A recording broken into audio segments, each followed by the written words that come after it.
The rays of the street lights glided lazily through the dark streets of the sleeping city. The tires of the police car rustled against the stones of the sidewalk, and a heavy, palpable silence hung inside the cabin. Officer Garrett Stanley, a tall man in his 40s with a weathered face and cold blue eyes, held the steering wheel as tightly as if he could suppress his anger with that exertion alone. His fists were white.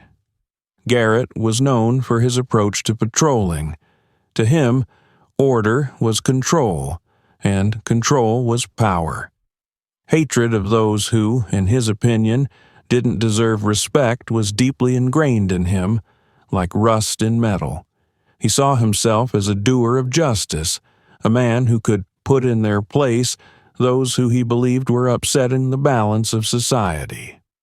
But behind that facade lurked a dark trail of incidents. A few years ago, Garrett had been involved in a case in which he had been accused of mistreating an African-American teenager.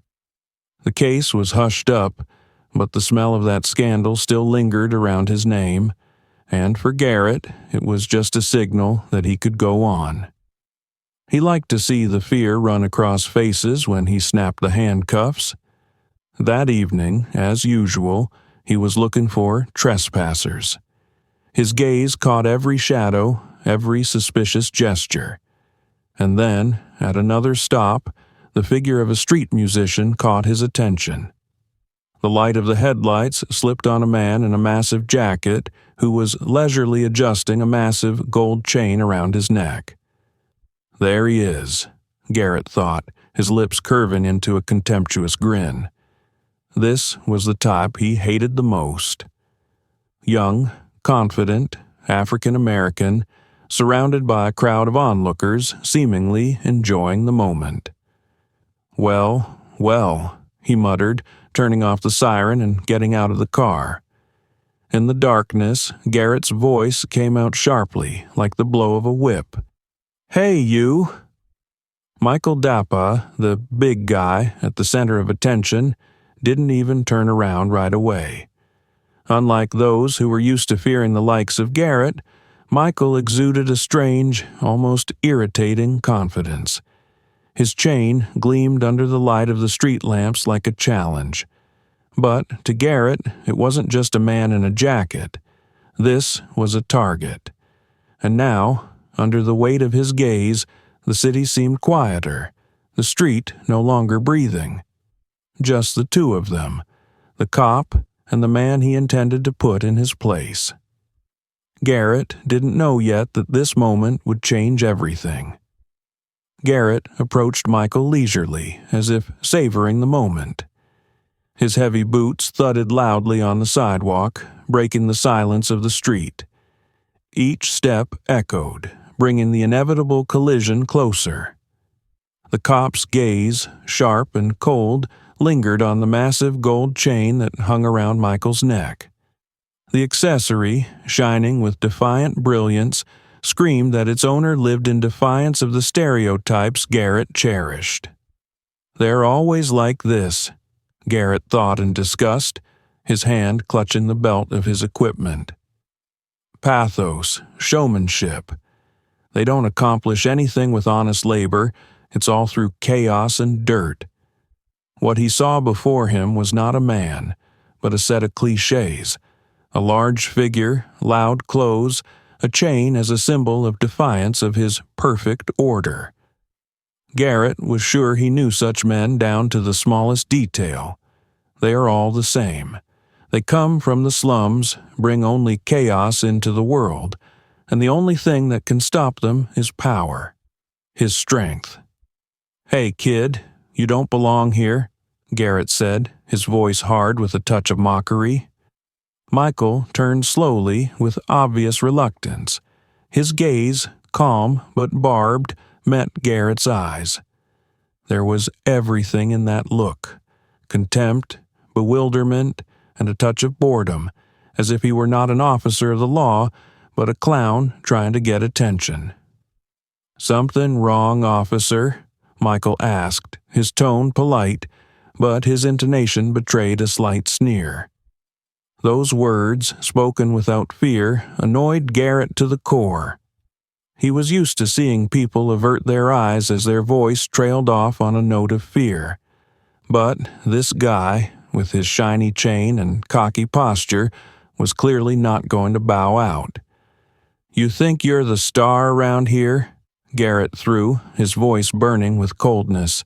He nodded at the chain. "People like you have too much arrogance. You think putting on gold makes you somebody?" Michael only raised an eyebrow slightly. He crossed his arms over his chest and tilted his head, studying Garrett as if assessing an opponent. "People like me?" he interjected, his voice quieter, but each letter was sharpened like a knife blade. Garrett took a step closer. Only a few feet separated them now. His hand reached for the chain, as if the object were an affront to the very notion of order. "You know what the funny thing is?" Garrett continued, his voice louder. "You're always flaunting what you've stolen or gotten dishonestly. You think that chain is yours. You probably don't even know how much it's worth." With those words, he ripped the chain from Michael's neck, sharp and rough, as if he wanted to erase the very idea of equality. The sound of the chain hitting the sidewalk ripped the air. But Michael didn't move. His gaze darkened, his lips pressed into a thin line. He didn't rush to lift the chain. Instead, he slowly raised his eyes to Garrett's, eyes that were no longer calm, just anger and contempt. "You just made a huge mistake," Michael said quietly, but his voice made even the cold Garrett freeze for a moment. The policeman tried to answer, but the rising tension, like an electric current, hung in the air, silencing everyone. It was a moment that could not be rewound. Garrett was just beginning to realize that his actions would have consequences he couldn't control. The silence of the night grew thicker, like a viscous fog. The broken chain lay on the sidewalk like a mute witness to the humiliation. Garrett stood with his hands on his waist, his gaze boring into Michael. The officer's posture screamed superiority, that he was the master of this place. "You know what the funny thing is, kid?" Garrett began, his voice soaked with venom. "You're all the same. You go out on the streets flaunting your pathetic bling like it means something. You think that chain makes you something important?" Michael remained silent. His calmness, oddly enough, only fueled Garrett's rage. The cop stepped forward, looming over him like a predator over prey. "You probably don't even know what it is to work honestly," he continued, his voice growing louder with each word.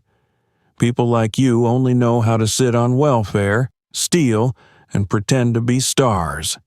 And you know what the funny thing is? No matter how hard you try, you'll always end up where you belong, at the bottom." With those words, Garrett looked at the fallen chain, then back at Michael. His gaze was full of contempt. He kicked the chain with the toe of his boot as if it were trash. "That's all you're worth," he said coldly. "Just cheap gold, cheap showmanship. You're nothing." The crowd that had gathered around began to whisper. People who had been silent before were now looking at each other. The looks varied. Some were hateful, some frightened, but most of the eyes expressed bewilderment and growing resentment. "Would you stop it?"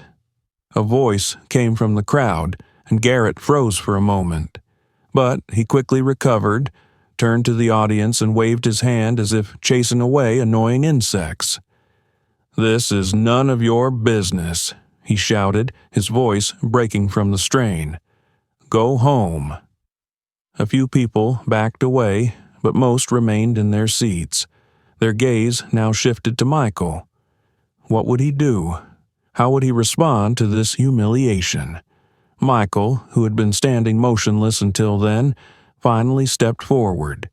His movements were calm, but his eyes were on fire. He looked at Garrett in a way that no one had ever looked at a policeman before. That look, full of contempt, gave Garrett a strange feeling, a mixture of anger and fear. "Finished?" Michael asked quietly, his voice low and harsh, like a taut string. Garrett hummed, trying to hide his tension. "You don't call the shots here, kid. I say when it's done, and you better shut up before I do something you're gonna regret." Michael slowly bent down and picked up the chain. He wiped the dust off it, then looked at Garrett, leisurely putting it back around his neck. His calm was intimidating, defiant. "What could you possibly regret?" Michael said so that the whole crowd could hear. "About showing who you really are again?" There was laughter in the crowd. Someone clapped, someone shouted something in support of Michael. Garrett tensed, his hand jerked toward his holster, but he stopped. "I'm warning you," he hissed, stepping closer. "Don't play with me. And you don't think you can play with people's lives," Michael replied, his voice loud and firm. The crowd murmured approvingly. This was no longer just a clash, but a confrontation between two worldviews. Garrett realized that the situation was getting out of control, but his rage wouldn't let him back down. He felt he had taken the first step into a game where he didn't know the rules, and Michael DePauw was clearly ready to show him the price of his mistakes. Garrett looked at Michael as if he were not a man, but something beneath him. To him, that massive gold chain was a symbol of everything he despised: pride, confidence, independence. It irritated him to the core. In his eyes, it was a sign of defiance that demanded an answer. "You know what I see when I look at you?" Garrett spoke, taking a step closer. His face contorted into a wry grin. "A useless poser who covers his empty life with glitter. You think that chain means anything? It won't save you." Before Michael could answer, Garrett grabbed the chain with both hands and yanked it with such force that the links cut into his skin. The crunch of metal and a short rattle cut through the air like thunder. The chain snapped, and its links scattered to the asphalt like golden drops. Michael staggered backward, but kept his balance. His face froze for a moment. Surprise, pain, then silence. A thick, heavy silence. He looked down at his neck, at the red streak left by Garrett's hands, and slowly looked up. "That's it," Garrett said, his voice shaking with adrenaline. He clenched the chain in his fist like it was a trophy. "People like you can't have anything real. All you have is either stolen or dirty." Michael stood motionless. His chest rose and fell slowly, his eyes staring straight into Garrett's face. There was a cold fury in that gaze that seemed to burn through the cop. The crowd around him was buzzing, but Michael was silent. That silence was louder than any words. "Did you swallow your tongue?" Garrett threw his chain around like a ring announcer. "You wanted to show me how big you are? Look, I've got your power now." The crowd began to whisper louder. People looked at what was happening with alarm and growing indignation. Someone shouted, "Hey, you've gone too far." "Shut up," Garrett shouted without looking back. His face was twisted with anger. "Are you all the same, thinking you can live like kings in my city?" He looked at the chain in his hand, and then, with a demonstrative gesture, threw it to the ground and stepped on it with his boot. The metal made a muffled ringing sound, like a bell striking the end of something important. "This is where you belong," he said, looking Michael straight in the eye. "To the dirt." Michael finally took a step forward. His movements were slow, as if he were holding himself up with his last strength. He dropped to one knee and picked up the chain, now covered in dust and dirt. Rising, he straightened up and looked at Garrett. "You'll end up paying for it," he said quietly, but his voice was imbued with an icy calm. Garrett snorted, trying to keep his confidence, but the crowd was already looking at him not with respect but with contempt. People started pulling out their phones, cameras glowing in the dark, recording his every gesture. "You don't realize who you're messing with?" Michael added, his voice a little louder. "You think you can humiliate me? Do you think this chain defines who I am?" Every word he said hit the target, knocking Garrett off balance. The policeman took a step back, but quickly returned to his seat, grasping at the remnants of his false superiority. "You're a nobody," he shouted, trying to block out his own fear. "You'll always be nothing." Michael squinted slightly, his face remaining calm. "We'll see," he said. Garrett felt a shiver run down his spine. For a moment he thought he hadn't just lost, he'd awakened something that was now unstoppable. Garrett stood across from Michael, breathing heavily. His hand was still reaching for the holster on his belt, as if it would give him back control of the situation. But something in the expression on Michael's face, in his calmness and confidence, was beginning to worry the policeman. "You're playing with fire, boy," Garrett said, trying to regain his sense of authority. "You better shut up and get out of here before While you're not what?" Michael interrupted. His voice sounded loud and clear, like a hammer hitting an anvil.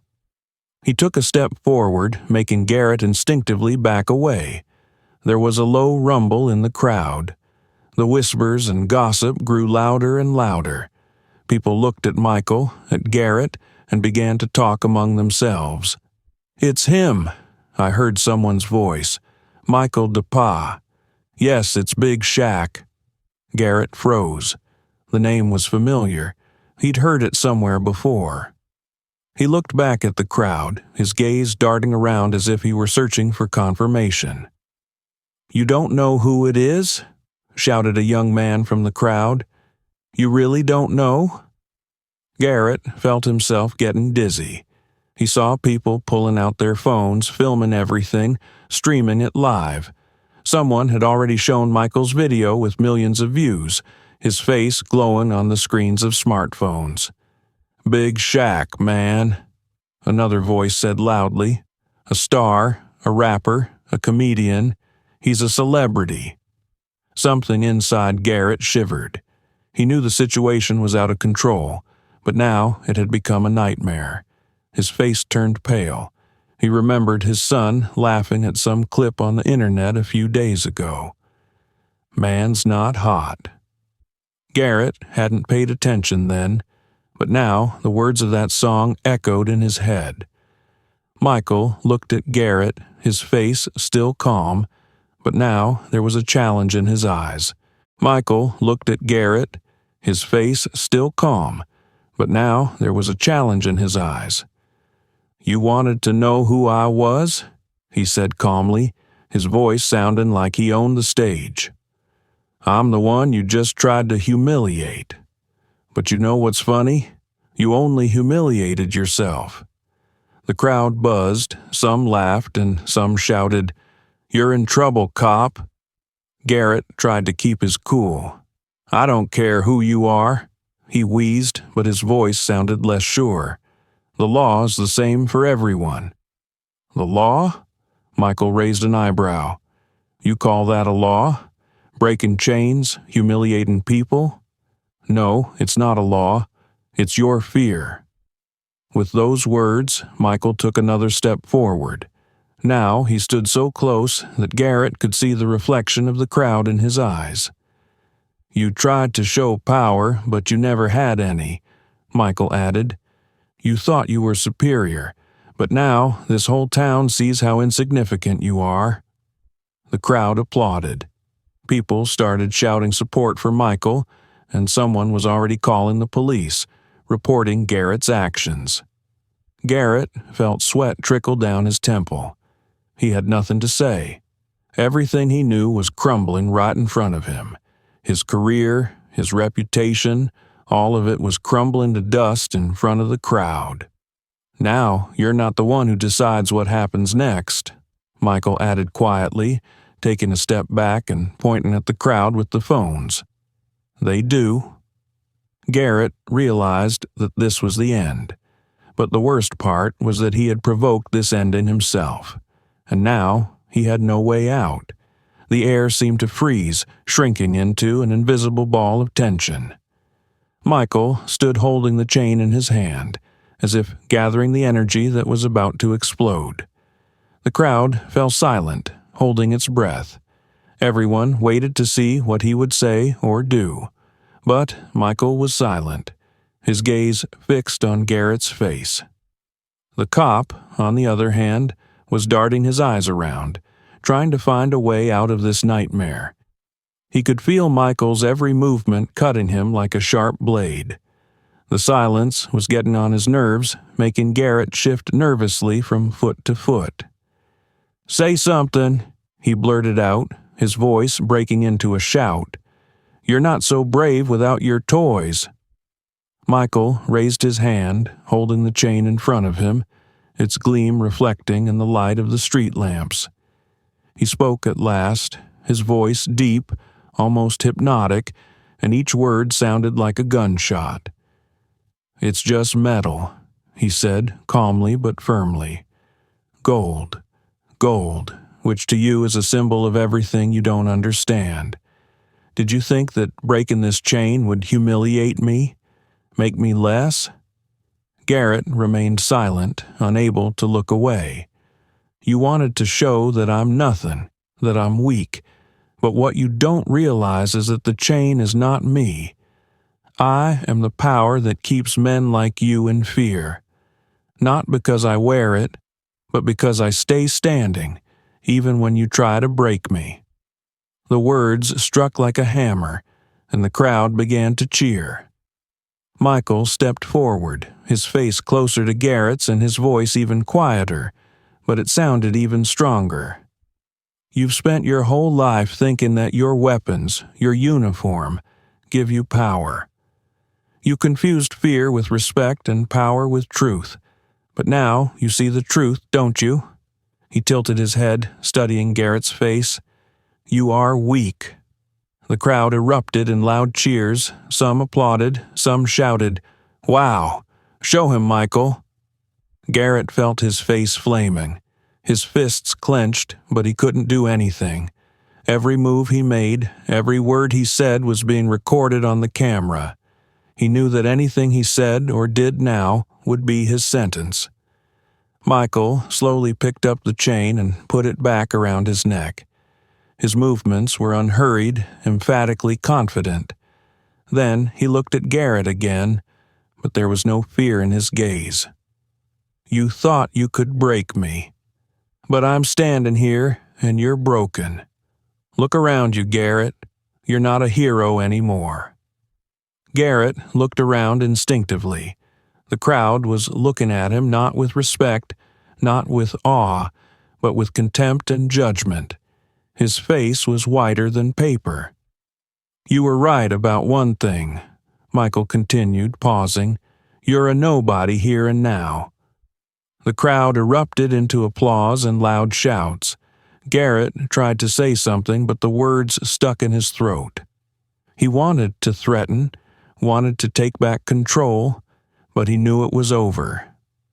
Michael turned toward the crowd, his gaze meeting the dozens of cameras capturing the moment. "The world is changing," he said loudly. "We will no longer be silent." The crowd supported him with applause, and Garrett felt an invisible weight fall on his shoulders at that moment. It was the end of his power, the end of his illusion, and Michael DePauw was, without a doubt, the man who had shown it to the world. The crowd fell silent, but the tension in the silence rang like a taut string. Michael DePauw turned around slowly, and now he wasn't just looking at Garrett, he was looking through him, as if he'd peeled away every layer of illusion, leaving only an empty shell. The cop, who'd always thought of himself as the enforcer of order, now stood before a man whose inner fire could not be extinguished. Michael took a step forward, and Garrett stepped back, barely noticeable. But to the crowd, that movement spoke more than any word.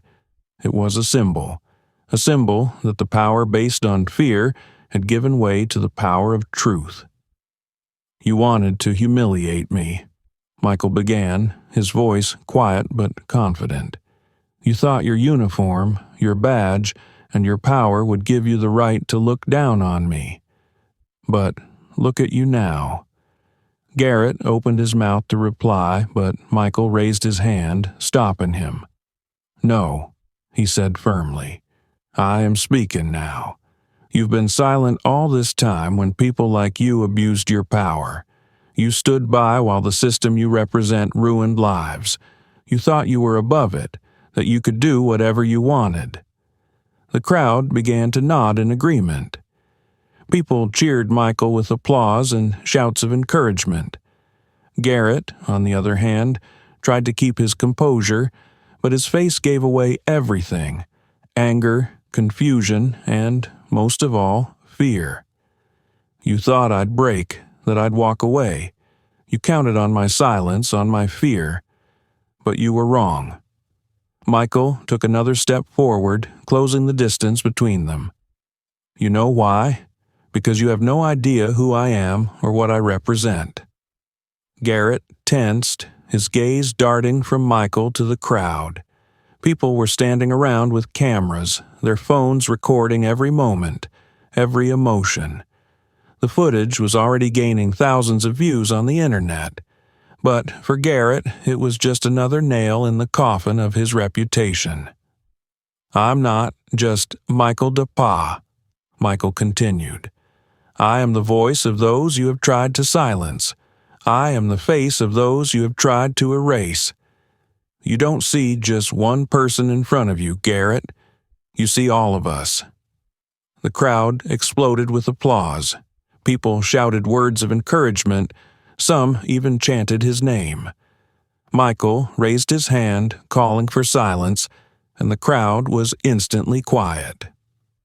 "But you know what the most important thing is?" Michael leaned a little closer, his eyes burning with challenge. "You didn't lose because of me. You lost because of you, because of your hatred, because of your blindness, because of your weakness. You stand here, surrounded by men who no longer fear you. You're not a hero anymore, Garrett. You're a villain." With those words, Michael straightened up, his posture proud, almost majestic. The crowd started filming even more, shouting his name. But Michael wasn't looking for glory at this moment. He was looking for justice. Garrett stood motionless, his face white. He felt his world crumbling. Everything he had known, everything he had built was now shattered. He had nothing more to say, but he couldn't leave, couldn't admit defeat. "You think it means something?" he said hoarsely, his voice trembling. "One show, one night, it won't make a difference." Michael smiled, but there was no joy in that smile. It was the smile of a man who knew the truth was on his side. "You're right," he said, his voice calm but firm. "One night won't change anything. But this night is a start." The crowd exploded with shouts again, and Garrett felt dizzy. His legs felt woozy, and his heart was racing. He wanted to say something, but the words no longer made sense. Michael turned to the crowd and raised his hand. "This is not the end," he said. "It's just the beginning." The words echoed throughout the street. People shouted and applauded, and Garrett realized that this moment would stay with him forever. But for Michael, it wasn't the end, just the first step in the fight for justice. Garrett stood in the middle of the crowd, but felt infinitely lonely. The screams, the applause, and the phone cameras felt like invisible walls around him. Every sound cut his hearing. Every face in the crowd seemed accusing. It wasn't just an evening, it was his own personal hell. He glanced at Michael DePauw, who now looked more than human. His posture, confidence, and burning eyes made him a symbol of resistance, strength, and justice. Garrett suddenly realized that he no longer saw in front of him the guy with a chain he wanted to humiliate. Now, he saw the figure who had shattered everything he thought was his unshakable world. Chaos raged inside Garrett. His heart was pounding so loudly that it sounded as if the crowd could hear it too. Thoughts darted frantically, intersecting, confusing. He had always prided himself on his toughness, his fairness, but now those words sounded like mockery. "What have I done?" he whispered to himself, but the words were drowned out by the noise of the crowd. He remembered how the evening had started. A routine patrol, which he considered routine, an attempt to put the next guy off the street in his place. He hadn't seen it as anything unusual, just a way to reassert his authority. But now, standing under dozens of cameras, Garrett realized the catastrophic nature of his actions. "This won't go unnoticed," it ran through his head. He knew how the system worked. Once that video hit the internet, it would go viral. The faces in the crowd, the phones pointed at him. All of it was now proof of his actions. Indisputable, ruthless proof. Garrett pictured his boss, a man with a cold and impassive gaze, calling him into his office. How the papers of the disciplinary proceedings appear on his desk. How the words investigation and suspension sounded like a sentence. "My career," he thought, and the thought made his knees buckle. Everything he had built, all his years of service, now looked as fragile as a house of cards. One wrong step, and it would all turn to rubble. "I did it because—" Why? Inside, he began to justify himself to himself. "Because I wanted to show strength? Because I thought it was the right thing to do? But now what? It's not just a mistake, it's a disaster." His mind was torn by contradictory feelings. He wanted to scream that all this was unfair, that he was just misunderstood. But inside he knew the truth. His act was not a mistake in words, it was a mistake at the very root. The humiliation, the hatred, the desire to suppress another person, it could not be justified. "What will they say about me?" he continued to think. "My family, my friends, my co-workers. What will they think when they see this footage?" Garrett felt his face flush with sweat at the thought. He couldn't imagine explaining this to his son who admired him, who saw him as a hero. And now he would become a disgrace. Garrett looked at the crowd again. These people, who had previously eyed his uniform with apprehension, now saw it as nothing more than an empty facade. Their gazes were as heavy as stones. He could no longer hide behind his badge. "I'm not a hero anymore," it ran through his head, and the thought finally shattered the last shards of his self-confidence. He tried to say something, but his voice stuck in his throat. "Listen," he began, but his voice sounded pathetic and muffled, as if no one could hear him. No one wanted to hear him. Michael, standing across from him, said nothing. He just looked at Garrett, not with hatred but with contempt, as if he saw him not as an enemy but as a weak man who had destroyed himself with his own hands. Garrett lowered his eyes. He could no longer look at the crowd, at Michael, at the world he no longer controlled. All he could do was wait, waiting for what would happen next. But one thing he knew for sure, this night would be the end for him. The end of his career, his reputation, and his illusion of power. And Michael's already won. The air shook with tension. The crowd, like a huge organism, was moving, talking, reacting. People were standing shoulder to shoulder, some were whispering, some were shouting words of encouragement, and some were filming what was happening, not taking their cameras away for a second. Each of them felt like they were becoming part of something bigger, a scene that could change everything. Michael DePauw stood in the center of this chaos, tall, confident, like a beacon in the storm. His calmness set him apart from the loud voices, as if he were in control of this sea of emotion. "Michael, you're right," shouted someone from the front row, his voice breaking through the noise. "We are with you, brother," the crowd murmured approvingly. People started shouting his name. "DePauw, Michael." These words sounded like a mantra that lifted the general spirit. Some waved, others raised their fists in solidarity. They saw him not just as a man who had fought back against a police officer, but as a symbol of the struggle for justice, for dignity. A young girl with a phone in her hands climbed up on the curb to see better and said loudly, "That cop deserves everything that happens to him. He thought he could humiliate people without consequences, but times have changed." Her words caused a new burst of emotion. The crowd began to applaud, shouting even louder. People shouted phrases about equality, about justice, about the need for change.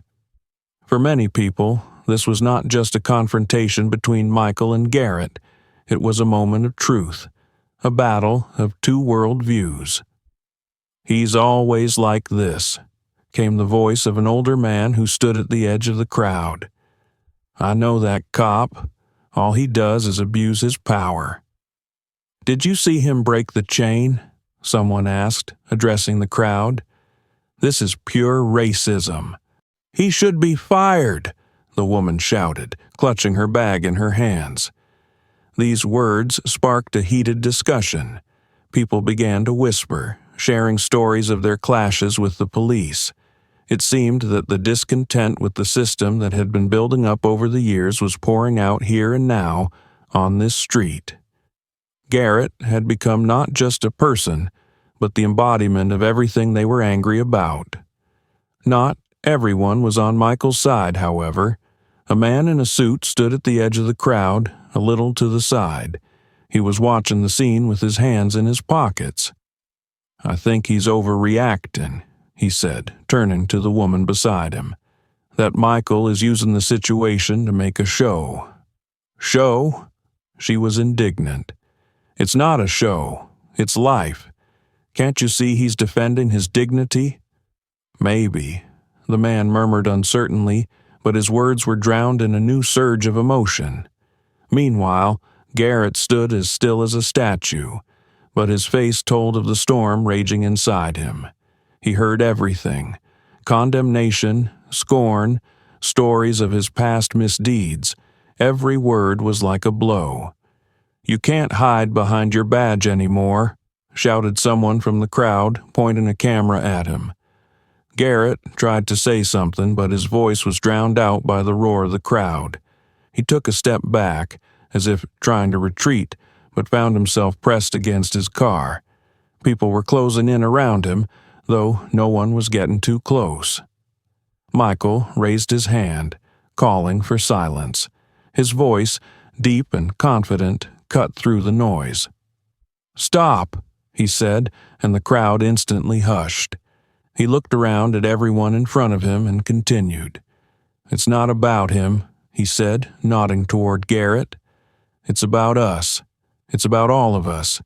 We're here because we're tired of not being heard, tired of being humiliated."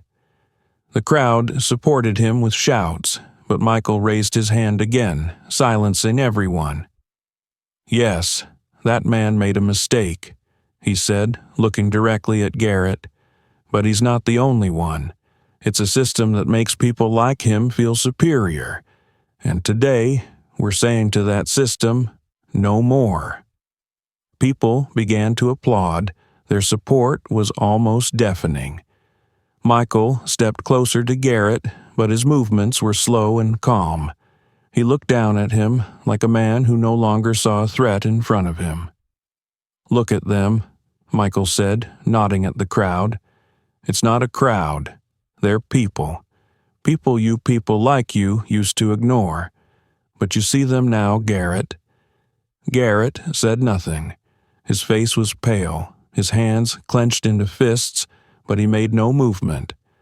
Michael turned to the crowd, raised his hand, and said loudly, "This is our moment, and let them know we will no longer be silent."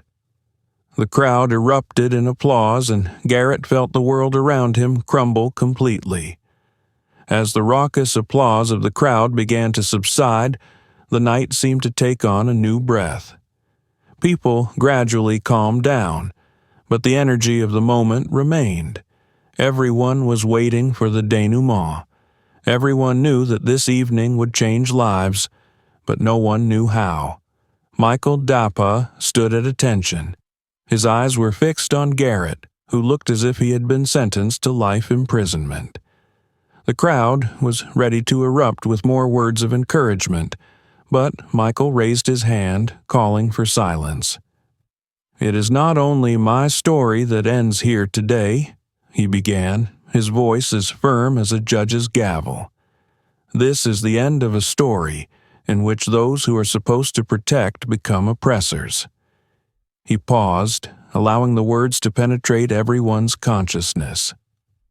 "This man—" Michael turned and pointed at Garrett, who now looked very small in front of the crowd. "He's not the problem. He's a symptom. The problem is a system that allows people like him to feel superior to others. And you know how we're going to change that?" Michael turned to the crowd, his eyes burning with determination. "We will change this together. We will speak out. We will fight. We will demand justice. Not with violence, not with hate, but with truth and unity." The crowd applauded, but Michael raised his hand again. "But first, justice will find him first," he said, pointing at Garrett. Michael walked slowly toward Garrett. The men froze, watching his every move. When he stopped a few feet away from the cop, his voice was quieter but even more menacing. "You, Garrett, thought you could humiliate others with impunity. Today, you're about to find out that's not true." Garrett opened his mouth to say something, but Michael didn't give him a chance. "You humiliated yourself in front of these people, in front of this town, in front of this world. Now you will be held accountable for your actions." The crowd began to shout, "Fire him!" a voice called out. "Judge him!" shouted another. Garrett began to tremble. He realized that this was the end. His career, his reputation, all gone. He wouldn't be able to return to the service, wouldn't be able to live the life he knew. And then Michael made an unexpected move. He turned to the crowd and picked up the chain that Garrett had torn from his neck. "This chain isn't just metal," he said, looking at the glint of gold. "It's a symbol that we won't let ourselves be broken." Then he turned to Garrett and, looking him straight in the eye, added, "But I'm not going to break you. You'll do it yourself." The next morning, videos of the events, shot by dozens of phones, were already all over the internet. Major news channels were discussing the incident. People demanded Garrett's dismissal, as well as reforms in the police force. 2 days later, city officials released a statement. Officer Garrett Stanley was suspended pending an investigation, but no one doubted that this was just the beginning. In the finale, Michael stood on the same street where everything had happened.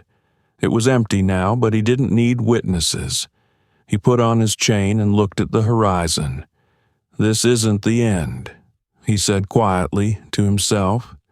"It's just the beginning." His words were addressed to everyone who witnessed that night, to everyone who knew that the struggle for justice is not a moment, but a process, and that process had begun. Michael turned and walked away, leaving behind him not just a street, but an entire era of change, and the world was no longer the same as it had been before that evening. Friends, post in the comments what you think of this story. Have you ever experienced injustice or racism in your life? How did you deal with it? We appreciate your honesty and want our channel to become a space where everyone can share their experiences and be heard. Each and every one of you is incredibly important to us. Thank you for being here, for watching and supporting us. It motivates us to keep telling these stories and talking about what really matters. Don't forget to subscribe to the channel and give us a like if you liked it. It helps us get better and create even more important content. We wish you a good day filled with light, kindness, and justice.